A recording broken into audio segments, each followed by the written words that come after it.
Hey guys, this is Steven and Wilko from the Center Hub. We are here in Newark, New Jersey for the Never Forget Tribute Classic, Princeton and Rutgers. In terms of college basketball, this was a hell of a game, Wilko. I'm assuming you'd agree with me. We had Ace Bailey hitting a three to take the lead with about 13 seconds left. Caden Pierce at the other end gets in the post, finds a spot, hits,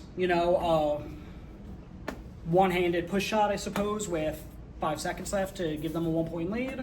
Dylan Harper has to take a tough three to, unfortunately misses, and as a result, Princeton beats Rutgers for the second year in a row. And we almost had that Ace Bailey putback right at the end, almost a buzzer beater from him after that three that he made. Had a pretty good game, I thought. Curious to get your thoughts on Ace, of course, on Dylan Harper, who I thought had a really, really good game for Rutgers. And then, for Princeton, Xavier Lee, obviously, double-double for him, 20 and 10.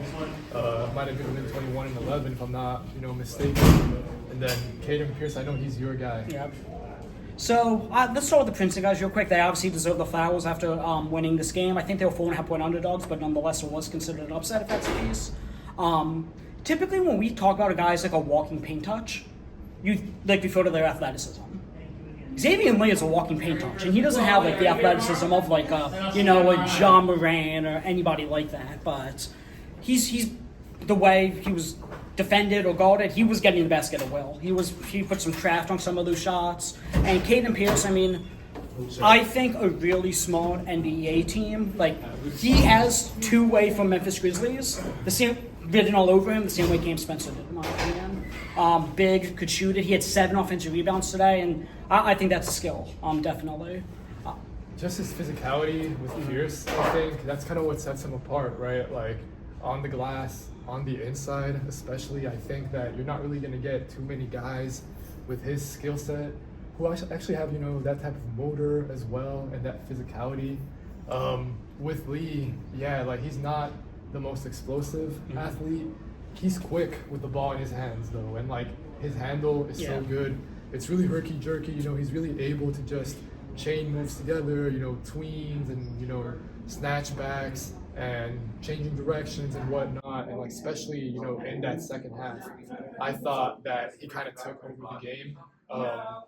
Princeton was just giving him the ball time and time again. Rutgers, I thought for their part, did an okay job on Lee.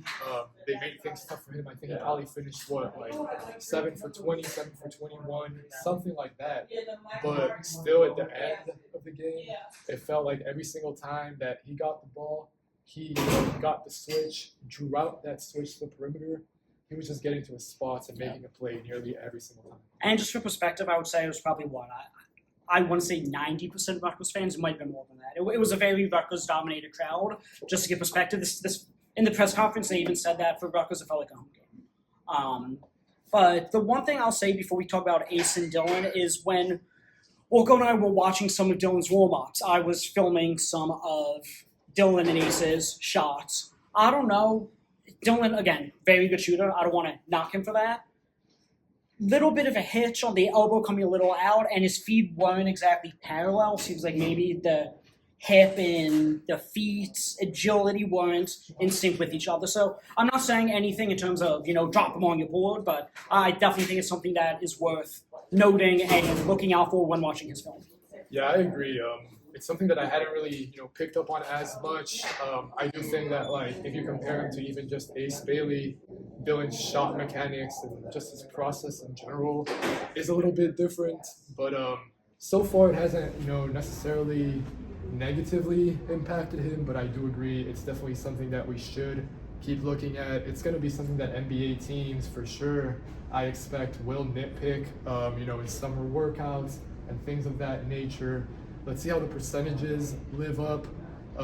I thought that, from a production standpoint in this game, Dylan was just very unstoppable almost, right? Similar to what we said about Xavier. He was really getting what he wanted when he wanted it. Basically every single time. Mm-hmm. And that combination of his strength, his body control, and his handle, and just the fact that he has so much, leverage as a scorer every single time he touches the ball. It's just very, very tough to contain at this level. And mid-game, you actually texted me. We sat about a couple rows away from each other, but you texted me and said, Rutgers just, when Dylan's on the bench, like they're getting crushed. Yeah. And there was a point in the first half where both Dylan and Ace were, they weren't staggered, they were both on the bench together. That was something I wanted to ask Coach Peichel about. We didn't have the opportunity to, but in terms of the importance of Dylan Harper and Ace Bailey on this team, obviously they're by far and away the two most impressive players. Well, what about Ace? What do you think about how he played and how Coach Peichel's been using him? I thought Ace had a pretty good game.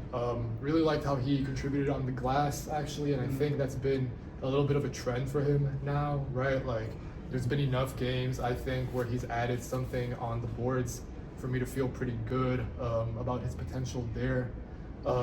What else? As a passer, had his career high technically in assists, which isn't saying much given that it was 1 before today. Yeah. But What did he finish with? I know he had 2 at half. I think he finished with 2. Okay. I think he finished with 2, and he might have had 4 turnovers. Okay. I'm not necessarily worried about the numbers so much. I mean, obviously, if the assists stay at 0 or 1 basically every single night, then that's not great. But if the turnovers are there, and I think that he's at least trying to make an impact as a passer and, looking to move the ball, which I thought that he did well today, right? Like, we didn't really have too many moments where Ace got the ball, stopped, and just kind of, killed the offense and took a, off-balance jumper he was a lot more or out of rhythm jumper. Exactly. So I thought, he had a pretty good game in my eyes. What did you make of Ace's performance? No, again, I think he was in a lot more in the flow of the offense today. There was a few, he flew around our screens, especially in the first half, and he just rose up and drilled a couple jumpers. So that's the type of things he needs to be doing. Obviously, we talked about the jumpers that we saw during pregame warm-ups. His jumper looks just as smooth in person as it does on TV. Final note I'll say is, he's listed 6'10". I'm not a height expert by any means. There's no way. Yeah, no. There's no I way. don't think he's 6'10". I think in the combine he's going to be one of those guys who measures 6'6" and a half, 6'7" without shoes, and then they'll list him as 6'8" with shoes. So for those who, really buy into his positional size, and that's why they buy into him as a prospect, that's just something, come combine time that should be, looked at. And, just to wrap things up here, let me just, get a one-word reaction from you.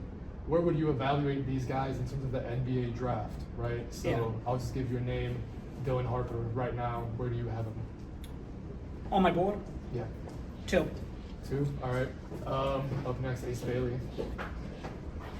Probably 4, I would say. All right. What about you? Lower, probably like top 8. Okay. Top 8, I think, any talk of moving him outside of the top 10, I think is very premature. Okay. Adds a lot, even when he's not scoring, I think he does enough, all around. So I'm still pretty high on Ace, but I think he's kind of as advertised for good and bad. Well, I think Brandon Miller ended up going number 2, and I think a lot of the reasons to like Brandon Miller is the same reasons why you should like Ace. But at the same time, I'm also a big Will Riley guy in the draft, for example, and I think a lot of the reasons you like Ace, you should like Will Riley, for example. Maybe a poor man's version, but what about Harper? What do you have him? I have him at 2, firmly at 2. I don't really see him moving like. Is he closer to 1 or to 3 for you? He's closer to 1, for sure. Yeah, he's definitely closer to 1. He's made it, closer than I anticipated at this point of the game, but I still have Cooper at 1 and Dylan at 2. Okay. And Xavier and Lee, Caden Pierce, obviously, let's just talk about them real quick. I'll just say both guys for me right now are undrafted. With Caden, very good college player. Just don't really see anything that he necessarily, is outlier good at the NBA level, or even, kind of like above average to the point where he might get a look in over another guy.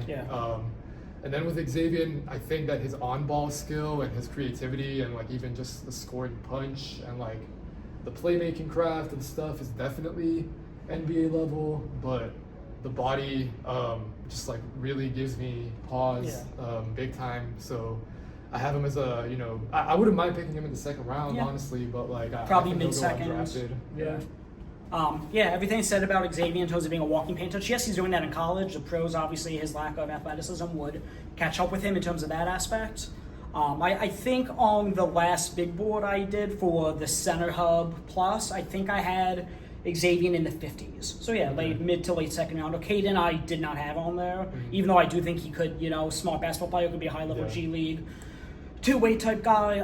But with that said, yeah, go subscribe to the Center Hub Plus. We are releasing our Big Board 2.0 sometime next week, so be on the lookout for that.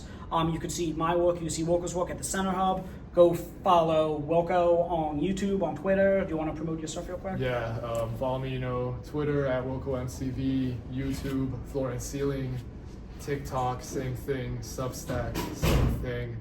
So, yeah, I mean, keep watching our content. Yeah, you guys can follow me on Twitter at @the_NBAgle. That's NBAGBLL. Go listen to Bird Rights Podcast. Go listen to One and Done Podcast if you like the college basketball content.